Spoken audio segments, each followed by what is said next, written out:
15 August తర్వాత సిద్దిపేటకు విముక్తి కల్పిస్తామన్నారు CM Revanth Reddy. ఎన్నికల ప్రచారంలో భాగంగా ఆసిఫాబాద్, సిద్దిపేట, కుత్బుల్లాపూర్లో పర్యటించారు. రిజర్వేషన్లు రద్దు చేసేందుకే జనాభా లెక్కలు చేయలేదని ఆరోపించారు. తనపై ఎన్ని కేసులు పెట్టినా భయపడేది లేదన్నారు సీఎం రేవంత్ రెడ్డి. సిద్దిపేటను 45 ఏళ్ల నుంచి మామ అల్లుళ్ల శనిలా పట్టుకున్నారన్నారు సీఎం రేవంత్ రెడ్డి. దొరల గడిలు బద్దలు కొట్టి కాంగ్రెస్ ను గెలిపించారన్నారు.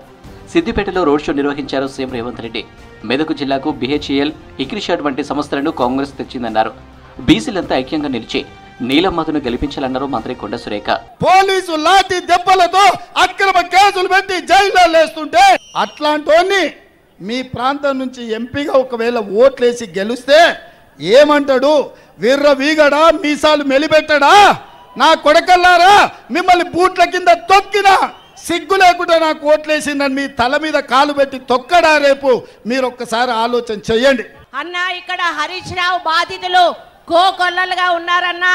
ఎప్పుడు అవకాశం వస్తే ఆయన మీద పగ తీర్చుకుందామా అనేటువంటి పద్ధతిలో ఉన్నారు.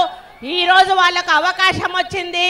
ఒక బీసీ బిడ్డను, ఒక ముదిరాజ్ బిడ్డను మీరు ఇక్కడ క్యాండిడేట్ గా పెట్టి వాళ్ళకు అవకాశం ఇచ్చినందుకు మీకు ధన్యవాదాలు తెలుపుకుంటూ, ఆదిలాబాద్ అండగా నిలబడితే ఢిల్లీపై తిరగబడి కొట్లాడుతానన్నారు సీఎం రేవంత్ రెడ్డి. దేశంలో బీజేపీ రిజర్వేషన్లు రద్దు చేయాలని చూస్తుందన్నారు. ఆసిఫాబాద్ జనజాతర సభలో పాల్గొన్నారు సీఎం రేవంత్ రెడ్డి. రిజర్వేషన్లపై కుట్రలు బయటపడితేనే తనపై ఢిల్లీ పోలీసులతో కేసులు పెట్టించారన్నారు. కేసీఆర్ కేసులు పెడితేనే భయపడలేదు, ఇప్పుడు మోదీ కేసులతో వణికే ప్రసక్తి లేదన్నారు రేవంత్. గిరిజన బిడ్డైన ఆత్రం సుగనను గెలిపించాలని కోరారు. కేంద్రంలోని బీజేపీ ఆదివాసులపై చిన్నచూపు చూస్తుందని ఆరోపించారు సీతక్క. నా మీద ఢిల్లీ పోలీసులతోని అమిత్ షా గారు కేసు పెట్టించారు. ఈ చంద్రశేఖర్ రావు దాదాపుగా 200 కేసులు పెట్టిండు. చంచల్గూడ, చెర్లపల్లి జైలుకు పంపించిండు. మిత్రులారా, ఎన్నడైనా భయపడ్డానా? మీ రేవంత్ అన్న ఢిల్లీలో నరేంద్ర మోడీ పెట్టే కేసులకు భయపడతాడా? బెదిరించగలరా? మీరు అండగా నిలబడితే ఢిల్లీ సుల్తానులైనా ఎదిరించే శక్తి మీ రేవంత్ అన్నకు ఉన్నదన్న సంగతి మీకు తెలుసు కదా. మీ ఆత్మ గౌరవాన్ని, మీ అభివృద్ధిని, మీ ఆశలను నెరవేర్చేది కాంగ్రెస్ పార్టీనే. మహిళలకు కూడా అన్ని రంగాల్లో ముందుకు తీసుకురావాలన్నటువంటి లక్ష్యంతో పనిచేస్తా ఉన్నాం. లోక్సభ ఎన్నికల్లో బీఆర్ఎస్ కు ఒక్క సీటు కూడా రాదన్నారు మంత్రి ఉత్తమ్ కుమార్ రెడ్డి. బీజేపీ మతాన్ని అడ్డు పెట్టుకుని విద్వేషాలు సృష్టిస్తుందని విమర్శించారు. నల్గొండ పార్లమెంటు సెగ్మెంట్లోనే సూర్యాపేట జిల్లా మోతేలో ఎన్నికల సన్నాహక సమావేశంలో పాల్గొన్నారు మంత్రి.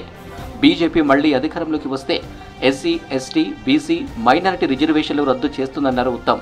మళ్ళీసారి హిందువులు, ముస్లింలు, క్రైస్తవులు, ఇసాయిలను విభజించి రాజకీయ లబ్ధి పొందే ప్రయత్నం తప్పితే 10 ఏళ్ల పాటు తెలంగాణని మోసం చేసి తెలంగాణకి ద్రోహం చేసిన బీజేపీకి, నరేంద్ర మోదీకి, అమిత్ షాకి ఓట్లు అడిగే అర్హత లేదు అని చెప్పి మనం చేస్తున్నాం. బీజేపీకి వ్యతిరేకంగా ఎవరు మాట్లాడినా జైలు పాలు చేస్తున్నారని ఆరోపించారు మంత్రులు తుమ్మల నాగేశ్వరరావు, పొంగులేటి శ్రీనివాసరెడ్డి.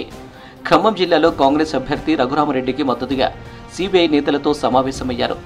400 సీట్లు వస్తే రాజ్యాంగాన్ని మార్చడం ఖాయమని మోదీ మాటలోనే అర్థమవుతుందన్నారు మంత్రులు. ఈ యొక్క మతతత్వ పార్టీని పక్కన పెట్టాలనే సదుద్దేశంతో వామపక్షాలు కాంగ్రెస్ పార్టీని బలపరుస్తున్నాయి.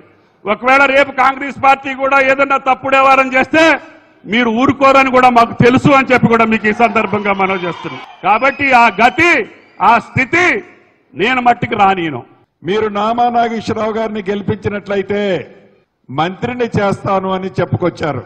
నామా నాగేశ్వరరావు గారిని గెలిపిస్తే ఎవరితో పొత్తులో ఉండి మీరు మంత్రిని, కేంద్రంలో మంత్రిని చేస్తున్నారు అని ఈ వేదిక మీద నుంచి మిమ్మల్ని ప్రశ్నిస్తున్నాను. బీజేపీ దేశ సంపదను అదానీ, అంబానీలకు కట్టబెట్టి ప్రయత్నం చేస్తుందన్నారు మంత్రి పొన్నం ప్రభాకర్. దేశంలో అంబేద్కర్ విగ్రహాలను తొలగించి రిజర్వేషన్లు రద్దు చేయాలని కుట్ర చేస్తున్నారని ఆరోపించారు. కరీంనగర్ లోక్సభ అభ్యర్థి వెలిచెల రాజేంద్రరావును భారీ మెజారిటీతో గెలిపించాలన్నారు పొన్నం. కరీంనగర్ జిల్లా జమ్మికుంట మండలం నాగంపేట కార్నర్ మీటింగ్ లో పాల్గొన్నారు మంత్రి పొన్నం.